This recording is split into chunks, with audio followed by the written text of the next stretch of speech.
Hi, everyone. My name is Will Fowler, and I'm the Associate State Director for Operations for the Idaho Small Business Development Center. And I want to welcome you to our webinar, Negotiating Your Commercial Lease in the Era of COVID-19. We have an awesome panel that's going to talk about some really important questions. I really look forward to hearing your questions. So I want to give you all a few tips on how to get the most out of this webinar. First is don't try to unmute yourself because you can't. It's a webinar function, the only people that can unmute themselves are going to be the panelists, but you can ask questions. So if you look at the bottom of your screen, there's a Q&A button. If you open that, you can ask any question you want, and we will do our very best to answer all the questions. You can type them in there. You can type them in there. You can also see other people's questions. So I highly recommend having that box open while you're watching the webinar. Secondly, there's also a chat button. So if you look at the bottom of your screen, there should be a chat button. That is a great way to crowdsource information, to chat with the other attendees that are here. And so if you have questions for the panelists, please use the Q&A. If you have questions for the group or information that you want to share, you can use the chat. We'll be following along and chatting in a few key points and reminding folks who want to ask questions to put them in the Q&A. And if you do those things, I think you'll get the most out of this webinar. I'm super happy to introduce Ruth Schwartz. Ruth is a consultant in our Boise, Idaho office, and she has been our subject matter expert in all things COVID. If you have attended an SBDC webinar since March, you have probably seen Ruth because she has put in a lot of extra time and effort to be our expert here. So I'm really pleased to introduce Ruth, and I'm gonna unshare my screen and just let her take it from here. Thank you, Will, and welcome everybody to today's subject, which is negotiating commercial leases. That's great. I just lost my Zoom screen. Hello. In any case, I see nothing now. Here we go. Okay, I'm back. I want to welcome some really special guests here, but I want to let you know exactly what we're trying to accomplish here today, and to set a little bit of parameters around the conversation. Speaking on behalf of consultants all over Idaho for the SBDC, one of the things that we were being asked a lot is, how am I to pay my rent as a small business owner? Next to payroll expenses, this is usually one of the largest line item expenses for most small businesses, and it became a point of tension. Now, for most consultants at the SBDC, I think we would be, famous to say, oh, well, go talk to your property management company or your landlord and renegotiate. Two things would happen, I know in my experience, and I heard from many other consultants. One was that small business owners would return and say, I don't even know how to start this conversation.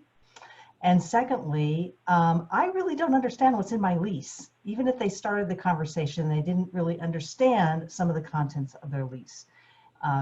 We also found that in the same breath that was all happening, that many of the clients, many of you small business owners are also landlords, are also leasing commercial space to others.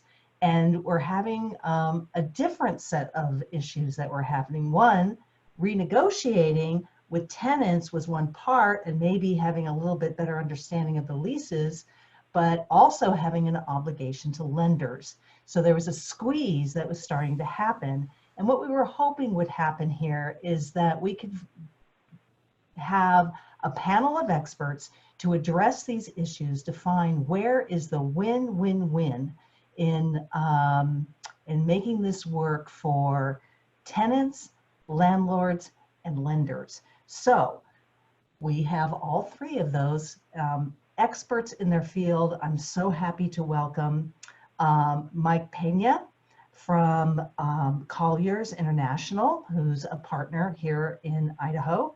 Jim Shipman, also managing partner of Colliers, and Andy Bieta. I knew I was going to do this wrong. Betia. My Spanish not being as good as it should be, really. The president of Washington Trust Bank, all experts in their field.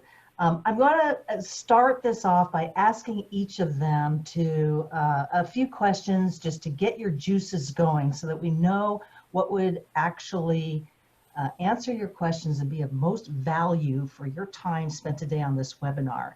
And I want to remind you, especially if you're just coming on the call now, that anytime you have a question, put it in the Q&A, because we're only going to talk for about a half an hour, and then we're going to open it up and make sure that your questions are answered and you walk away with some valuable information. I want to start out with Mike Pena and ask you a few questions, and welcome. Thank you for being here today. I'm using Mike as an expert in what is happening in commercial lease space right now, and what is it that both tenants and lessors need to know to prepare themselves in advance for a possible renegotiation of a lease. Thanks, Ruth. Appreciate the opportunity to be here today. Some of the trends that we're seeing right now in leasing is throughout the Treasure Valley and through Idaho, we're still seeing a really strong industrial demand, which is positive. To me, the industrial market is really the lifeblood that drives our economy, whether it's manufacturing, contractors, or even storing product for retail sales, especially since our economy is doing a lot of online sales now. So we're seeing continued strength in the industrial market. We are seeing kind of a pause on the retail users. A lot of that's due to some of the shutdowns. I mean, the shutdowns depend on what city or county you're on and how the coronavirus is impacting that. But all in all, there is kind of a pause on the retail users, specifically. Some items that are impacted more are, bars, some eating establishments that may not have a patio or a drive-through are having a little bit more of a harder time. We are seeing a little bit of a caution regarding the office market. We have seen some recent announcements in the downtown Boise with CenturyLink and some other users saying that they are not going to renew some of their leases, and that is the big first chink in the armor in the office market. I believe in the CenturyLink building and some other tenants that are not going to renew. We're around 120,000 square feet of Class A office space that's going to be coming on the market. So that we are seeing an effect from that. I don't think we fully understand how the office market's going to be impacted fully yet, because we're still haven't got all the way through the coronavirus, but that's something that's happening. And then the other thing is in the hospitality industry. So hotels, event centers are seeing a big impact on that.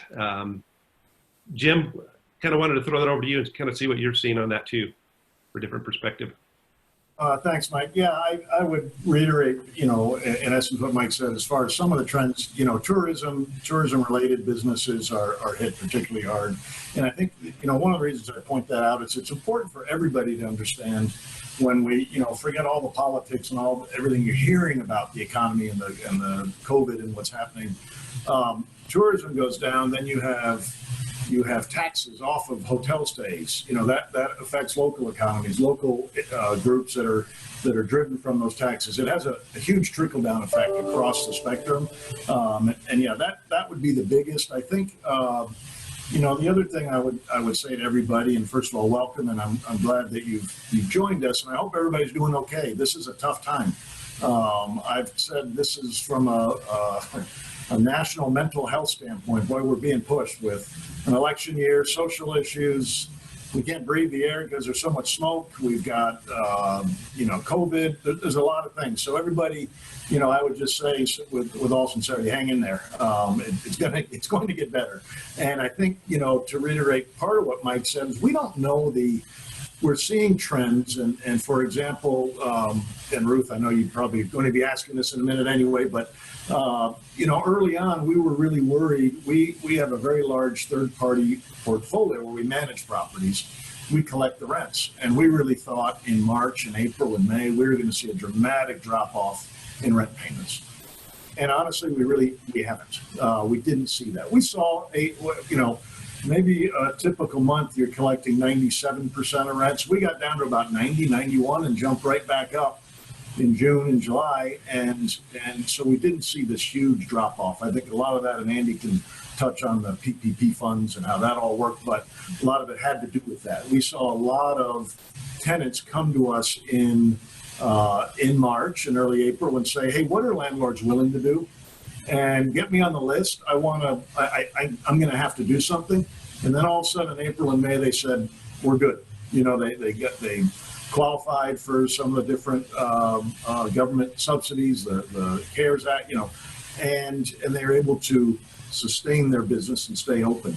Those funds have dried up. Those funds are gone. We can all watch the news and see the government, you know, all arguing with each other about what else they can or will do. We've got an election, so who knows if anything's going to be done. I do think it's too early from a trend standpoint to give a black and white. You know, we're going to see this in retail or that in office. It's a mixed bag right now, and I think it's still a bit too early. Mike's right. We've seen, you know, CenturyLink announce 100,000+ square feet that's going to be vacated. That's significant. We're also seeing tenants come to us and say, we need more space. We need social distancing in our office. So in fact, we don't want less space. We need more because we need to meet the new norm or new standards. So I think it goes both ways. You know, where CenturyLink announces they're going to have everybody work from home. I don't know if people saw this, but JP Morgan a week or two ago came out and said, everybody get back to work. Said, we're done. They saw the head of JP Morgan was pretty blunt and said, we've seen huge drop-offs in productivity, particularly on Fridays and Mondays. Interesting. People are working from home and now it's a long weekend, and they said, we got to get back to work. So the trends, so to speak, are just not that clear yet. And as we all know, we're still wearing masks. Hopefully everybody is. We're still enduring this pandemic and are going to be for the foreseeable future. So I don't know that we'll have a hardened, black and white answer on it anytime, certainly not today, but anytime too soon. Well, because some of the PPP funds are probably running out about now, are you seeing anybody coming back around to renegotiate smaller spaces maybe than CenturyLink Plaza? Yeah, CenturyLink's kind of an exception there, Ruth. You're right, and a little different animal than the small businesses. What they can, how they can weather the storm. Certainly, we are seeing folks again in that discussion of how can we, what's available, what can we do, and I would stress that I think if there's one thing that any small business owner can take away from this, and I know Mike and Andy will reiterate this, is plan and communicate early. And, Andy can talk more about the relationship between a landlord and a lender. Ruth, I think you started off by saying, landlords are squeezed. They got tenants asking and they got lenders pushing. There's not an open checkbook just to say cancel my lease. I think the best thing tenants can do, and we can talk about creative ways of doing things, but the best thing you can do is be thinking now, be looking ahead. Maybe it looks good for the next 2 months, but don't wait until you're in default on your lease, you're behind in payments, to ask for help. Start the conversation now so your landlord can start the conversation with their bank and on down the road. Andy? Great. That's, I do want to get to the lender side of this, but I do want to keep going. Sure. Mike, maybe, and Jim as well. What are the negotiable parts of a typical commercial lease, especially in some of the retail spaces? I understand that industrial is just, as hard to find as anything. And maybe are people not as willing to negotiate there, but in retail space and event space, in industries that are hurting, what can they do? I think the key that you want for any tenant when they're having issues, I think the first things that you want to look at is early communication is key. Having early communication and letting the building owner or landlord know that you're having cash flow problems. don't wait for things to fester and don't wait to get too bad. And then the other thing we want to do is looking for solutions.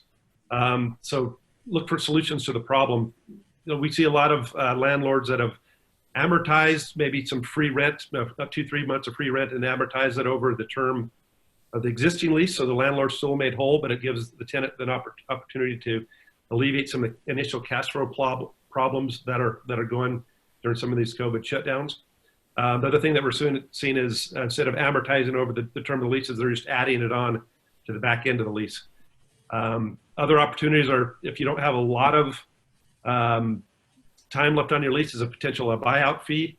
You know, really, and just try to look at what could be a win for both parties.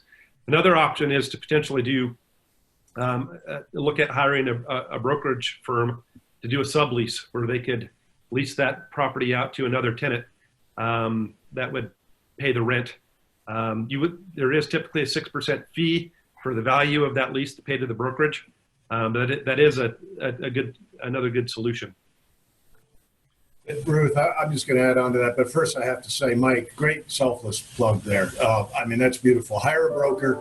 As the managing owner of Colliers, and he's one of the owners, I kudos to Mike. But all kidding aside, I think the key word that Mike used there is creativity. Is don't go into this looking to say, I've got a $1,500 a month rent payment. Landlord, let it go. You know, I can't pay it, so you need to forgive it. It's just not realistic, because, and Andy will get to the lending side of that. You know, there's covenants and there's ratios that the landlord needs to meet. Look at, and I would say there's 3 areas. One, the 3 things to look at is how much space do you have and what do you need? Maybe there's an opportunity to shrink the space a bit. You know, if you're paying $10 a square foot, you have 100 square feet. Reducing that to 50 obviously cuts your rent in half. Now, again, the landlord doesn't have to do that, but that's the first thing to look at. The second thing is obviously the rent. And when I said 3 things, well, the rent comes in 2 components. There's and I don't want to get too technical, but if it's a triple net lease where you're paying, you know, a gross lease, full gross lease, you're paying $1 amount and the landlord pays all the expenses. If it's a triple net, look at those triple net charges. So maybe you can negotiate something on your base rent, but also what are you paying for? You know, during a COVID crisis, maybe the landscape doesn't need to look quite as good. And I'm not saying properties need to be run down. Maybe tenants can all work together, shut down the lights at certain hours, not run the AC, open windows, have fans, do things that are reducing those operating expenses for the landlord, which will pass through to the tenant and reduce the rent. And then finally, and Mike touched on it, creative ways. Instead of asking the landlord to just forgive the money, you know, maybe we did have some tenants, and Ruth, you asked about, you know, we're not seeing as much right now as we might have expected, to be honest. But certainly in March and April, a lot of what was being discussed was, hey, can you forgive my rent for April, May, and June, for example? And then the landlord said, sure. Let's add 3 months on to the end of the lease. Let's extend your lease by 3 months and add the rent there. Or we'll forgive those 3 and you have 15 months left. Let's divide that amount that we're forgiving over 50 and add it to each month. You know, there's different ways to do it. But again, you as a tenant are not the only party in this. You know, the trickiest part, the hardest part is you have a contract. And that contract says that on the first of next month, you're going to pay rent. So start communicating now and work with the landlord so they can work, you know, and everybody can win. And I know that's kind of cliche, win-win, but that's what we're looking for. All right, so just a couple specific questions about commercial leases. Sure. And I think it comes from people get residential leases and they look at those leases that, you know, if I can't pay it, I'm just going to move out, or the landlord's just going to evict me. But in a commercial lease, the demand is a little bit different. So I just wanted you to maybe explain a little bit why you just don't walk away from a commercial lease.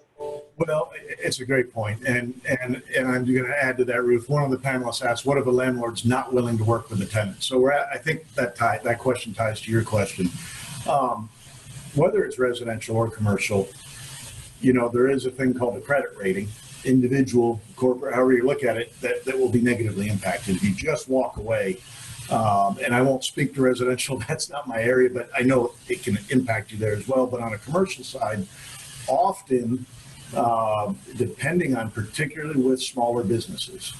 And again, to draw the distinction with a CenturyLink, probably not with CenturyLink, big company, a lot of assets, financially strong. The landlord says, hey, if they can't pay it, we'll sue that company and we'll recover something. Smaller businesses are often the leases are personally guaranteed. And so you have an individual, the principal owner of that business, who's signed on as a guarantor, which means if the business walks away, guess who's in the courtroom? And it's the individual with a judgment against them for all of that rent. So, certainly big red flag. First thing you look at is if you're thinking of walking away, and if the landlord's not willing to work with you, be careful if you have a personal guarantee there, because you're personally exposed. Now, if it were just the business on the lease, and sorry, but we represent a lot of landlords, so I'm not trying to recommend this, but if it's just a business on the lease and the business has no assets, it's done, then the landlord's left suing the business, probably not getting anything, and you may be able to walk away. To directly answer the question of what the landlord's not willing to work, I mean, that's part of the answer. The other thing is, the unfortunate answer there is they don't have to. It's based on what the lease says. You have a contract binding on both parties for a period of time, and there's too many variables, amount of rent, remaining term, guarantee, all the different things you'd have to look at. But just remember, COVID doesn't give you the right to just say, I'm gone. But this lease doesn't count. I think this most surprising thing to me, and I just want to drill in the point before we move on here, that unlike a residential lease where you might owe a first and a last, a commercial lease is the totality of the lease period. Sure. There's typically an acceleration clause that says if you leave, if you walk away today and you have 5 years left, the entirety of that rent is due today. It's due now. It's not due each month down the road. It's due, immediately. So the landlord's coming after you not for $1,500 of rent for the 1 month. They're multiplying all the remaining months, and maybe it's $100,000 they're coming after you. And if there's a personal guarantee, that's tough. And one thing I'd like to add additionally, Ruth, is there's risk on the landlord owner side too, if the tenant defaults or is not able to make payments. So there's, in a lot of cases, there's incentive for them to try to work out a deal. If they're not getting that rent, it could have impact on the loan if they have a loan on that particular asset. Maybe they're retired individuals and they're dependent on cash flow for their living expenses and their income. And the other thing that they have to look at is if that space does go vacant, they're looking at, if the lease is broken, they're looking at potential legal fees for a company or person that may not have any assets that they're going to have to go after. They're going to look at potential brokerage fees if they have to release that space out that they're going to have to pay. And additionally, a new tenant may require some additional tenant improvements that can be quite costly. So there is an incentive for a lot of times for the building owners or landlords to get this worked out. And I don't know if that's a good time to maybe ask Andy. Yeah, that's a great segue. What his thought is on that too, on some of the risks that the landlords and building owners have. Yeah, I'm curious, Andy, what are you seeing on the lender side? I mean, I've got, there's two pieces to what I think is interesting. What are you seeing happening with landowners right now who are leasing commercial spaces? And what kind of tools do you have to work with right now? Yeah, thanks, Ruth. Appreciate being part of the call. So in general, I guess I would say this is that the majority of our clients are landlords, if you will. They're really not experiencing a lot of issues on their rents. I think that's similar to what both Mike and Jim shared with you. But we also work with a lot of borrowers, a lot of small businesses. And I guess the thing that I would say is that, the challenges they have are typically a cash flow because they're not able to operate at the same level that they were previously. And so, if you're really wanting to go and sit down with a landlord and talk about a renegotiation, you need to put some thought into it and have a plan. I think if you can go to them early, as both Mike and Jim had mentioned, and say, look, this is what's happening with my business. This is kind of what my plan is of how I'm going to try to either maybe restructure in my business. Maybe I'm going to do some things differently, but this is kind of my forecast of how I'm going to try to do some things differently to manage through this situation. And maybe I need they have to figure that out. Maybe it's a 90-day relief of 30% of their rents, or they have to figure out what that is and sit down with the landlord and present that plan and have some reasoning as to why that's going to work. Because as Mike talked about, landlords don't really want to typically kick the tenant out unless the tenant really has been a payment issue for them or is a high demand property that they know they could just release quickly.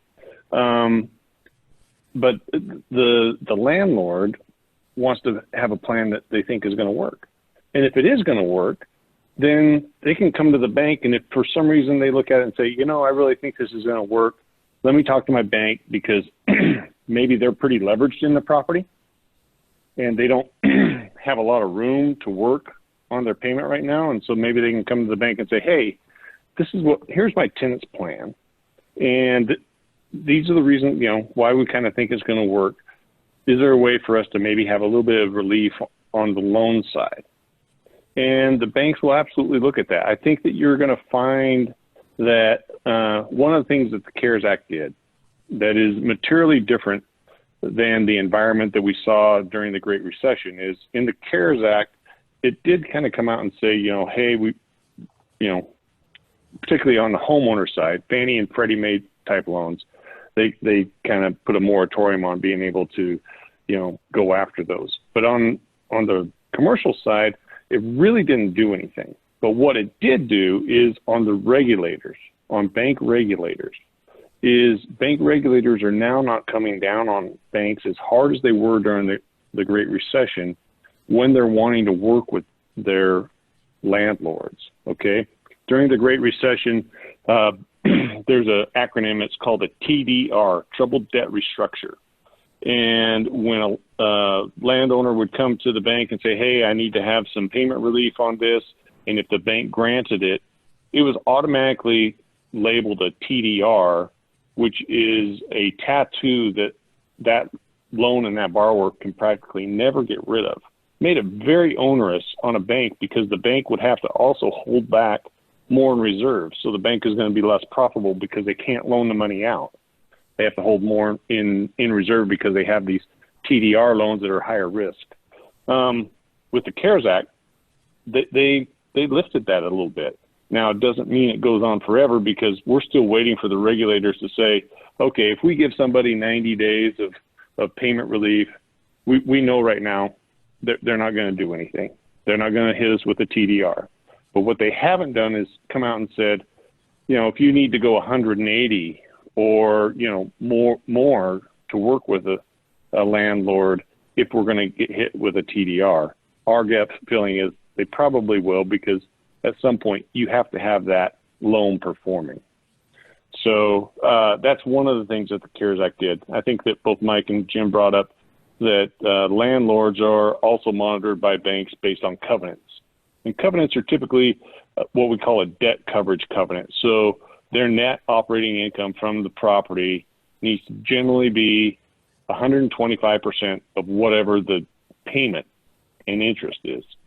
And if they fall below that, there could be, increased risk from the bank's perspective. If it was materially below that, the bank might have to look at it and say, we're worried about our loan to value position because a value of an income property is based on what the rents are. And if the rents have materially gone down for a sustained period of time, maybe the value of that property is dramatically less.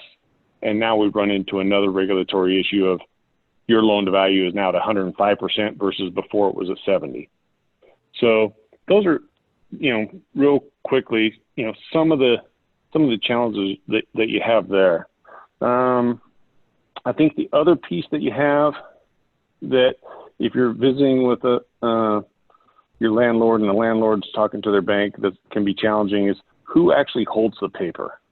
Okay. Because it's one thing if Washington Trust Bank is the lender on it. There's probably a lot more flexibility there than if the lender ended up being a REIT, because there's a lot of these properties where they get what we call secondary market financing that is very advantageous.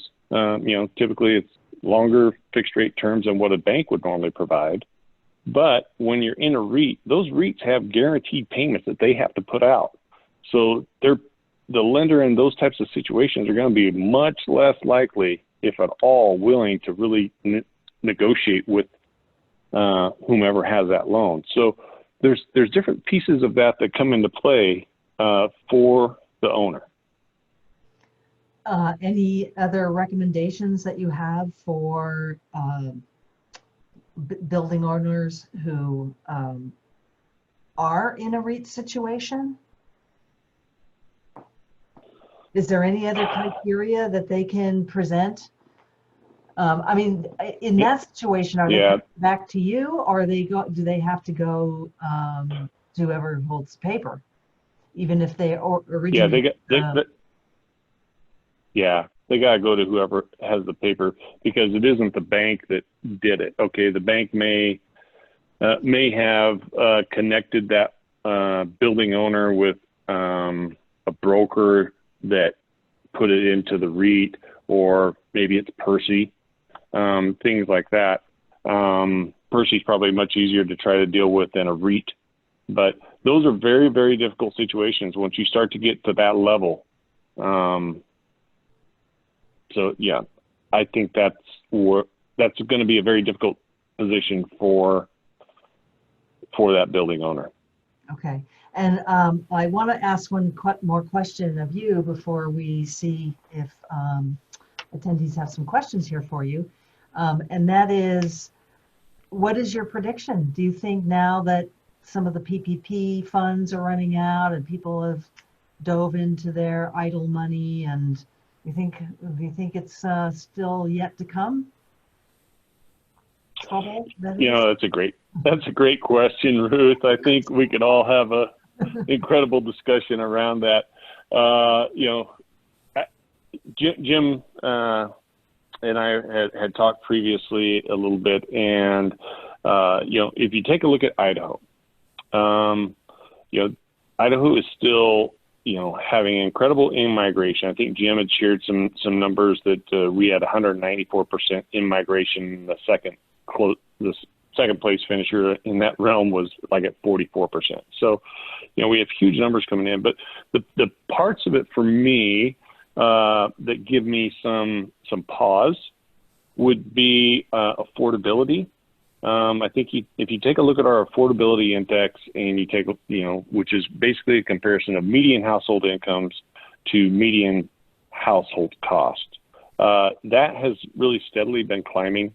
It would be nice to be able to see for the state more job growth in areas outside of probably hospitality and things like that. If we can get a little more diversity there, that would be beneficial. My gut feeling from a state perspective, I think the state is extremely well positioned, Ruth. I really do. I think that we showed coming out of the recession, we got hit, extremely hard. We were a super hot market, but we really bounced back extremely well.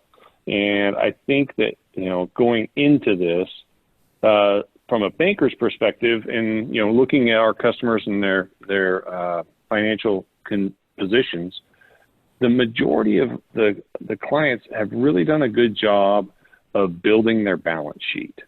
And your balance sheet as a small business owner is what will either make you or break you when times get tough. If you're carrying a lot of leverage, it's very, very difficult. But if your balance sheet if you've done a good job of kind of building that up, it's going to give you a lot more flexibility to withstand this and really be able to bounce back and propel even further when things do kind of get back to whatever the new normal is. But, I do feel very good about Idaho from north to southeast. I think is extremely well positioned to bounce back out of this. Ruth, if I might, just a quick question for Andy, and I'm just curious. I know this is talking about leases, but Andy, if you're a small business, you're one of the owners on the call here. Rent and the lease is one portion, one expense. There's salaries. There's a lot of different things that go into their operating. A lot of small businesses have, operating lines of credit or other financing vehicles for their operations. Andy, would your recommendation, I was thinking about this as you were talking about some of the things, would your recommendation be that, an owner that's got that comes first and talks about what can be restructured? I know the bank might say, well, what can you do with your rent? And that's an aspect of it. But would your guidance be, if you have that operating line or facility that you address that first and obviously early, but before trying to negotiate individual provision, lease or salaries or different things? Yeah, Jim, I think that's a really good point. I think that, banks are in the business of loaning money. Landlords typically aren't. So as you're kind of putting together a plan, which is what I kind of talked about initially, is you got to have a plan and put some real thought into it. And you can work with your banker. I mean, bankers, they should be working with you to help you to come up with, from a financing perspective, looking globally at your picture of what are pieces of this. Maybe you have some term debt that can maybe, have some payment relief there, or maybe you take a longer amortization on some things, or maybe you tap some type of fixed asset to build a little bit of cushion of cash to kind of feed you for a period of time. But when you get into those situations, I think you definitely got to be open and honest with your banker about it and have everything up on the table. Your rent is obviously part of it, but I would really focus to visit with your bank about it, because that's what they're there for. It should be. And I guess, and the point also being that a tenant should do the same with their landlord. Yeah, I mean, Jim talked about it earlier. It really doesn't do a lot of good to come to your bank or to your landlord kind of after the fact, after there's a problem, or you're going to have a problem in 3 weeks, because honestly, that speaks a little bit to, how well are you monitoring and managing your business if you're not able to kind of see what's happening in a window anything shorter than 3 weeks. So be out there in front of it. Even if you don't know exactly that, what the issue might be, but your gut feeling says, man, this could potentially be a problem for me. Sit down early before it really is a problem, because the options are far more than after it becomes a problem. Okay. Thank you all. Will, do we have any questions? We do. So first question here is, does a triple net lease mandate that all updates, top to bottom, inside and out, be the responsibility of the renter? I'll take a stab at that one. So typically if it's a single tenant triple net lease, I mean, if they're the only tenant in there, unless noted in the lease, they're typically responsible for everything on that building. That's why investors really like triple net leases. is taxes and upkeep and landscaping maintenance, parking lot maintenance is all on the responsibility of the tenant. So yes, in most cases that is correct, unless specifically noted in the lease. Sometimes landlords will take care of the roof and structural walls, and sometimes HVAC replacement if it's an older structure when you lease out the building. But in most cases, you're on the hook on a triple net lease. Well, If you- Mike, go ahead, Jim. I'd add to that is, to make sure folks understand triple net, the net is insurance, taxes, and maintenance. So those are all paid by the tenant in a true triple net, true pure triple net. And part of the question is, are all updates, the obligation of the tenant? To be clear, maintenance it would be the tenant's obligation. Again, as Mike said, unless there's carve-outs, a modified triple net where it says the landlord will do roof, structural, HVAC, parking lots, and different things. But you're not required to improve the landlord's property. And don't be in a situation where, there's maybe some wear and tear and it can be repainted versus there's wear and tear and they're saying, hey, I need you to replace all this because it's a triple net. You're not obligated to improve the value of the asset, normal wear and tear. So be very careful to review your lease and understand what your obligations are versus the landlord's as far as maintenance. If the maintenance improve, like, is there a scenario where like the maintenance improves the value of the property, or at least maintains the value of the property? Is there anything that a renter can ask for in that scenario? Like, if it needs new carpets or something and they put it in there and now it's got brand new carpets in it, is there any value that comes back to the renter for that? Unless it's negotiated with the landlord, no. If the renter decides, well, hey, the carpets are getting worn and they put in new carpets, those carpets stay there when they move out, and that's a benefit to the landlord. There's not again, unless the lease says certain improvements, it would be written in specifically, but in a generic, triple net lease, no, the landlord doesn't, the tenant doesn't gain a benefit other than the use of the new carpets in that example. Typically, a landlord likes to have the property returned in the same condition when the initial lease was done in most cases. Right. Roll with them. Jim, Mike, I got a question for you, sort of along those lines. Let's say I'm a tenant and I'm in American Falls, and I got I'm leasing 1,200 feet out of a 1,200 foot retail building, and I come to you and say, hey, could I get some relief if I was willing to, I have a truck and I got a plow on here, I'll take care of snow removal and I'll do, I'll mow the lawn and kind of a sweat equity piece. How do landlords in general kind of respond to that type of stuff? Mike, I'll let you take a stab. Yeah. I don't know that answer, Andy. So I think in American Falls, it may be different for each type of property in each location. I think in American Falls, you might be a little more likely to get something like that versus in downtown Boise. And the sophistication of the landlord and always when someone's doing maintenance and stuff, you always worry about being bonded and having the proper insurance if someone gets hurt. And they're going to take a look at that. But, it's always a good question if you own a landscaping company and your wife is renting out a space and they're struggling and maybe there can be a trade. I would say that they're probably going to look for whatever the bid is for them to maintain that work, or if their current contractor might be a comparable trade out for the same amount of rent. But I think it's going to depend on where you're at.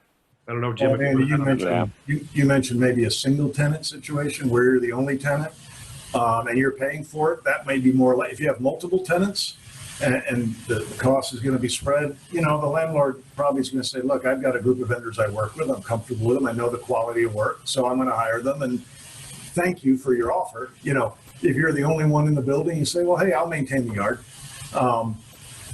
although if you're the only one in the building, more than likely it's a triple net lease and you're required to maintain it. So, there may not be the benefit of trade-off there. You can hire yourself if you need Yeah. to. Hey, I think Mike's point is a good one, though. A lot of it's going to depend a lot on kind of where you're at and what, I guess, some of the other competing factors are within those communities. I can tell you guys, speaking from somebody, a perspective of somebody who did take care of landscaping in a commercial lease situation, it is way better to have somebody else do that for you, no matter what. We do have another question in here I'd love to ask the group. And it's advice for nonprofits of all sizes. So nonprofits are seeing a higher demand for their services, but lower revenue. So they're in this interesting situation where grants are harder to come by. A lot of their traditional donations are just not coming in just because of the consumer confidence. And so do you have any specific advice for nonprofits? Well, I guess I'd start by saying I'm on the board of a couple different nonprofits, so I know exactly what they're saying. It's a tough time. And for a lot of them, the PPP, depending on the type of organization is, the government relief wasn't available. They didn't qualify for it. So it's been a particularly tough time, particularly when you look at the services these nonprofits are providing, families in need. Maybe it's domestic abuse, and look, everybody's home, and there's incidents have been on the rise. So a very, very, very important sector of our community and our economy, the nonprofits, and unfortunately, there's no. Sorry to say, other than pulling on the heartstrings of the landlord a bit, there's no magic pill, that in your lease because you're a nonprofit, unless there's an opportunity to have the landlord recognize rent relief as a charitable contribution. And I say unless because charitable contributions can only be, there's, and I'm not an accountant, so I'll get way out of line here, but, can only be offset against income. If the landlord's in trouble, they're losing money, a charitable contribution doesn't do them much good. They don't need a contribution if they're going to be foreclosed on because they give up the rent. But there may be some opportunities where you can approach your landlord and say, hey, can we recognize, I don't, just make up a number here. We have $1,000 a month rent. Would you be interested in reducing it by $500 a month? And we will, recognize that and provide the documentation as a charitable contribution for your taxes. It's one idea. Haven't tried it, but. Great. Anybody else? Yeah, I'd echo with Jim. From being involved in other nonprofits, I know it is tough, but I'll be honest with you, I've actually seen a couple that I'm involved with that really have done extremely well. I think, I don't know why they executed so much better in their fundraising than others. But I guess I would say don't give up hope, because I think communities recognize the value that our nonprofits have to the entire community, and that people are wanting to help those in need, and so don't give up hope.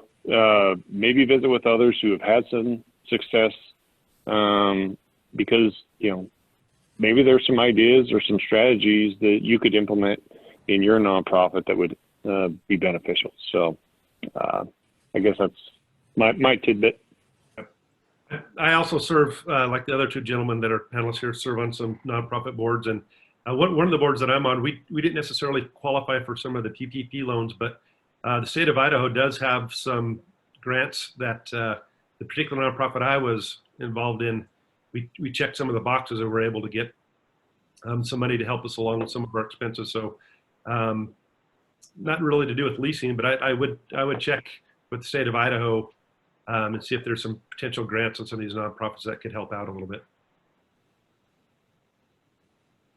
And it will depend on what type of relief you've benefited from. If you've got PPP, you may be excluded from some other things, vice versa. So, there's no simple answer to it, but look into all the relief opportunities that are out there.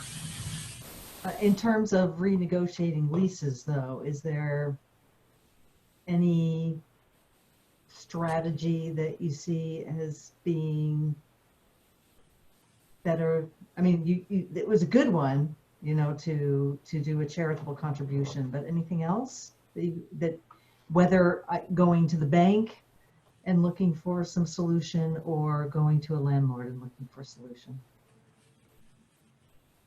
Yeah, I think it kind of falls in the same as any other tenant. I mean, it's obviously that, you know, a nonprofit, it does pull the heartstrings a little bit further, but at the end of the day, if a building owner is relying on that rent to make their payment to the bank, it really has the same impact on them, whether it's a McDonald's or a 501c.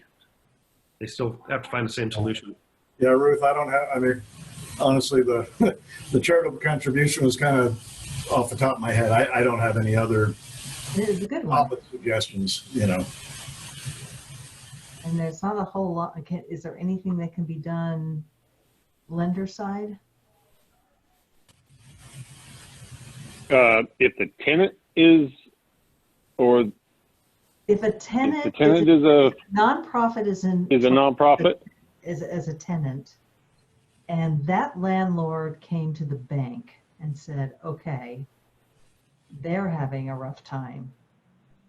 What's the win-win in, is there anything specific? honestly, from a bank's perspective, we'll probably look at it whether the same way, whether it was a nonprofit or whether it was Bill and Susie Smith's, you know, sewing shop, because you know, we can't treat them materially different just because one is nonprofit and one isn't. There's no regulatory exceptions to those, are there, Andy? I mean, you're going to look at the government mandated ratios you have to maintain. It doesn't distinguish between nonprofit. Yeah. Okay. So Amy Little, who asked this question, makes a really good point. It might be a good kind of segue to wrap up our webinar today, which is, you know, we should be talking to nonprofits like they're a business. Solid advice is to think like a business, and approach their landlord with that in mind as well. Knowing that you have, I'm adding on to this, Amy, so excuse me, knowing that you have certain value to your landlord, understanding what that value is, and then leveraging it when you can to a mutually beneficial agreement. We have a saying in business consulting that constraint drives innovation. The constraint of COVID is certainly driving innovative revenue models and customer acquisition strategies and landlord lease negotiations. And there's no reason that, and I've seen it personally apply to nonprofit fundraising strategies and you know, changing active markets or focusing on certain programs that bring in a little bit more revenue to get through these COVID times. So really, really good point, Amy. And I'm sorry I expanded on it probably more than I should have. Ruth, do you have anything else? Any last, we have, you know, we just have 5 minutes left. Any last questions for the panel? Oh, you're muted. You're on mute, Ruth. Most of my questions have been answered. Unless any of you can think of any other message that you want to send, especially to small business owners and small landlords, to help them weather this in the best way possible. I just would say what I said earlier, and, you know, sincerely, everybody hang in there. We are in a great place being in Idaho. I know Andy mentioned earlier the post-COVID. I saw a recent article that talked about net migration, the top 9 states in the nation as far as net migration since March. Where's everybody running as a result of COVID? Number 2 on that list was New Mexico, with a 44% increase in net migration.